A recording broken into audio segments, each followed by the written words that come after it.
I'm in mourning. I ain't been right since. I ain't been right since Sunday night because we lost a good one. Mhm. Brother Bobentio, who some of you may know as Stringy. I think I'm gonna be all right though. You're gonna be all right. I think I'm gonna be all right. You're gonna get through it. But if that wasn't surprise enough, a lot of you may not know this, but there's actually a scene that they didn't even use for the show. Did you know this? No, I did not. Tell me. Yeah, so there was a scene that they didn't use for the show, where I actually recorded a scene for the show, and I was playing a Black American pastor, and I came down to the favelas, and I spoke over Brother Stringy's body and sent him on the glory the right way. Now, yeah, you didn't know this? No. Yeah, so I don't know why you didn't know this. So I don't have the footage, that's HBO and all. So I don't have the footage, but I could tell you what happened in the scene. We're gonna tell it. If you're gonna tell it, tell it. It went a little something like this. Oh.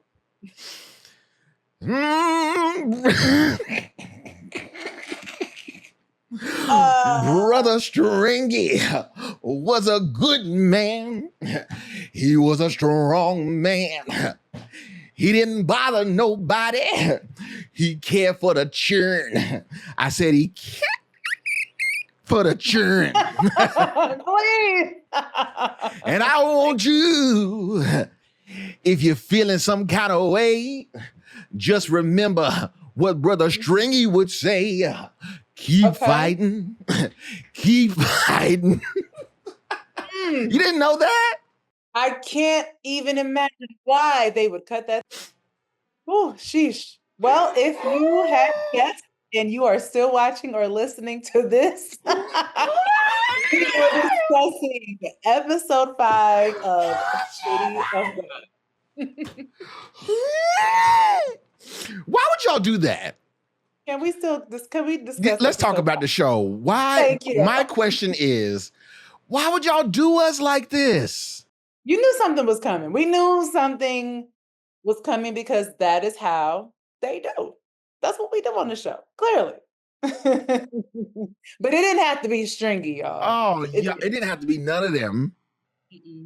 Because last week we were theorizing which bad person would be taken out of the show. We did. And lo and behold, this show, having no favorites, 0, said, oh, no. You be all right. We got you. We got you. Some things that I expected to happen did come to pass, but other things were just all surprises how they carried it out.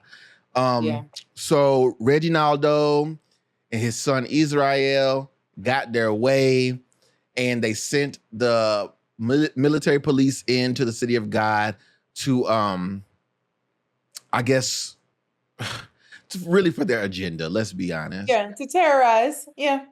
And earlier in the season, we saw people scrambling, and when the wars were breaking out between the gangs and things like this. But it was a different kind of scramble. It was like, okay, let's run into the house and shut these stores down, and let them do what they do for a couple of hours because we know we're going to be back out here tomorrow, right? Yes. So it was just a different kind of pace. Yeah. Whereas when the military police came, it's like, here's this outside force coming in to, your area of residence, and they don't care who's who or what's what whatsoever. And I think that's something that's so special about COG is that they always have this separation between civilians and the non-civilians. And it's like this unwritten rule of like the bad guys know we not messing with civilians. We're gonna tell y'all when it's time to get in the house. But the police in this instance are the real more bad guys, and they don't care about who's a civilian, who's not. They coming for whoever. It No. was pretty frightening. The scene was frightening, and like the whole episode opens up with this. So there's no Yeah. lead in. There's no lead up to it. We just bang out the gate right into this. I want to take note of the cinematic choices that they did with this. So, like I said, earlier in the season, you saw the wars breaking out between the gangs. Notice, I'm gonna geek out on you for a second. Notice that a lot of these fights, a lot of these wars and battles that were taking place between them were not close up, were not intimate. You got a lot of wide shots. You got a lot of, panning back and forth, between the gunfire and things like this. It was never meant to be intimate that you really got into stuff. The only time you would get any sort of emotional moments would be when Bradock was having moments of regret, and you get that close-up shot on him for several, episodes where things would happen, right? And that was important for that character. But in this episode, as the police are, on their way to the city of God, and they're all in the, the vehicles, you're getting extreme close-up shots of everyone, right? They're praying and everything. And we eventually land on Delano, who we want to see what's going to happen and how he's going to feel about being a citizen of this, this favela, but also being aligned with the outside forces who dare to disrupt everything, right? So a lot of these shots were very intimate. We got emotion that we didn't get out of some characters all season that we got a lot of, right? A lot of it, So that's just something to note.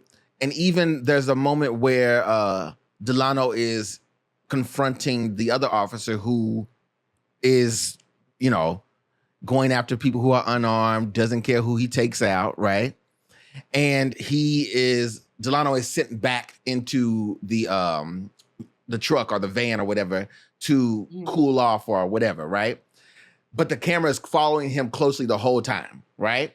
So this is a moving shot. Everything is tight, and we just get straight raw emotion. That particular, just that simple change alone visually changes your entire mood, because where you're just a spectator on the outside looking at the gangs, have their battles, that's whatever. But when you start to dive into a character and what they're thinking and what they're feeling, it changes the whole thing. So this whole episode felt entirely more sinister as a result. I've explained that to you, but did you feel that as well as you watched it? Like, it just felt like doom and gloom, right? Yeah. No, so as I was watching this, I remembered you asking me last week what it would take for me to give this show an Angela Bassett. And spoiler alert, guys, it's getting an Angela Bassett. This show has done the things. It's gone to the places, and the emotion that these characters, these actors have shown in this. I mean, really the whole season, but particularly this episode hit it out of the park. And it was like this contrast between the violence that's happening and the action that's happening behind everything, but then the characters kind of being front and center, and you really seeing their faces and feeling the emotion. Hit it out of the park. Out of the park. Next level. I mean, it was phenomenal. So we had that internal conflict with Delano that we thought was going to happen. There was also a moment, and as I'm talking about this, I'm going out of sequence for the sake of just the conversation. They seen it. They just here for our recap. They seen it. There's a moment that comes up with that same officer who Delano is having a altercation with. Okay. Santos. His name was what? Santos. Oh, well, look at you. You must not. What? Don't do me. And he's obviously in the know enough to know how to insult Delano. So there was a conversation that you and I had. I don't know if we had it on when we were recapping the episode, but we were discussing if Cinthia, Delano's mother, had bore Knockout Ned from the original film, had bore his son, Delano. Bore. And what? I heard you use the word bore. That's the right word. I know, but like gave birth, but bore. Come on, bore. Go ahead. Okay, well, she had, people just say she She had. had. Yeah, she But had. Sorry. so there's a brief moment and they kind of give it to us, drop a little C, and they kind of hurry up and leave away from it. But it's enough for you to be like, what? Oh, I caught So it. Delano's pissed off. He goes to his mom and he's straight up like, you know what? Who is my daddy? Who my daddy? And she says, this was the moment. Now, Cinthia low-key has been giving us the things throughout the season. But this was the moment where her character got a bit more layered than before too. Because at first she's just she's running the community center. She's looking after the youth and, she's emotional about that thing. But then we saw her with her answer to him. Oh, baby. If that is not a Black mother response. I know we're in Brazil and we are here in the US of A, but that is a Black mother response from around the world. Yeah, it really is. It really is. It's one of those things that just felt familiar. You've seen that conversation before. And I would say that them dropping that little nugget in there was enough to give us so much more to work with in future episodes, right? Wilson and Lígia. Rocket. Buscapé. Yes, Buscapé. When they went to check on the priest, they went back to Gardenia, which is Touro's grounds. And we didn't see Touro the last episode, but I told you, and when we last discussed episode 4, that he was on their scent. We knew that. And he was just waiting for them to, slip up or whatever. Yeah. So they go back to check on that priest who set up the interviews, and they can't find him in. But when I tell you, your voice came through my head like, she gonna get somebody caught up. When that car pulled up and Touro hops out with his guys, I said, "Oh, here we go." Oh my God. Oh God, please. In the scene where Lígia gets the phone call and someone says, "Oh, a witness, got killed or whatever," and she says the name, and I wish I could remember the name. But when she said, "Oh, Felipe. such and such got killed," Felipe, that's what it was. She said, "Felipe has been killed," and then me and Rocket at the same time said, "Who is Felipe?" And I laughed. I was like, "Yo!" And then when she said, "Oh, it was one of the people who talked to us," I was like, And then when Arturo pulls up with the priest in the car, you know what I did? I folded my arms and I looked to the side and I said, I told you so. Now I do agree with you. I think he let them go because he's ready for them to lead them to whatever the source is and whatever it is that. Let's get into also some of the stuff that they uncovered. So we know that last episode, they confirmed that Jerusa was indeed working with Reginaldo in some way. They find out that she's actually really close with Israel, Reginaldo's son, and really those close. two. So as the military police are making their way into the city of God, Jerusa's there. There's a very intense scene, very little dialogue. This show does this great. They've done it several times, and it hits every time. And that is Jerusa hiding in the bathroom, calling whoever she's calling, like, "Hey, why y'all put me in harm's way," right? And you see, for the first time, Jerusa, who's normally cocky and making moves, she's in a panic, right? Yeah. And we see Bradock come to the door, and he's listening. Bradock doesn't let on that he has heard much or what he has heard, or we don't even know if he heard enough to come to any conclusion.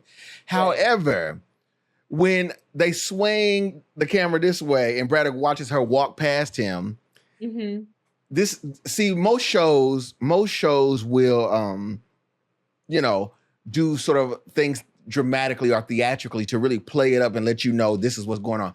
But if you notice, there was a close-up shot. There was very little white crumbs on Bradock's nose. Come on. Uh-huh. It was so subtle, but it was like, So he's paranoid. He's not even, in his right headspace. It hasn't been for weeks at this point. Since he got out of prison. Getting further and further into his addiction. I said that last week too. I said, we're going to continue to see Bradock spiral and get deeper and deeper into this coke addiction because now he's dealing with grief. Mm-hmm. Now he's dealing with guilt. Now he's dealing with turmoil. All these things on top of just getting out of prison, 3 weeks ago? I don't know what the time frame is, but Bradock got a lot going on. So we're going to continue to see a spiral. And I also want to know if you picked up on, after he may or may not have heard her in the bathroom, we definitely know that he senses something is off with her. And I don't know if you picked up on this, but after that scene, he stopped referring to her as crazy. He only referred to her as Jerusa after that. So I don't know if that was intentional. Or I bet it was. This show is so smart. He's not going to call her any cute pet names anymore. When you have a friend or you got a little boo thing or whatever, and you have a pet name for them, but then you get pissed off, you use their real name. Yeah. That's what Bradock started to do in this episode. And I was like, oh, he's on to her. It's those little subtle notes that are just so perfect. Mm-hmm. So we see that kind of becoming more things. It's about to bubble over for sure. Mm-hmm. And then there's a point where Jerusa gets, balls of steel, and she goes out into the streets as things are about to pop off to find out where her actual boo that she believes to be her boyfriend. Can I pause right here? Can I pause you right here? Go ahead. That scene as well, and I thought about you in this scene. I said, Jerusa, actress is playing, Jerusa is doing the things because she also snorted in that scene, and the way she walked out, she grabbed that gun and walked out the house. I said, "Oh, baby!" Andrea Horta. Listen, Andrea did the things when she did that walk. I said, "Oh, baby is invincible now. She on a whole new level. She's doing the things." I don't even. I'm gonna tell you. I told you from episode 1, the character Jerusa. There was a viewer who commented that Jerusa is the Lady Macbeth of the whole situation. And she really is. She has pissed me off every time she's been on screen. And this was the first time she was walking out through the streets. I said, "Ooh, let something happen." She's been doing the thing. But she got a little too bold because she goes out while the Reginaldo is doing some sort of press conference in the middle of what's about to be bloodbath. Wild. As if they're not out there, terrorizing people. It's crazy. Yeah. And she walks up, she, gets Israel's attention. They get pulled to the side. They're just as toxic as Bradock and Jerusa themselves. Mm-hmm. And this was the perfect time for Wilson and Lígia again to get. I always say her name like that. to get further proof of what was happening, because they were out in the open with it. Things have gotten so crazy that they weren't even respecting the fact that they were supposed to be low key about the situation. But I think Jerusa also senses that Reginaldo's camp ain't for her. They're using her just like they're using these moves to impose themselves on the city of God. Yeah. So that happened. And then we get to the point where the all-out war breaks out.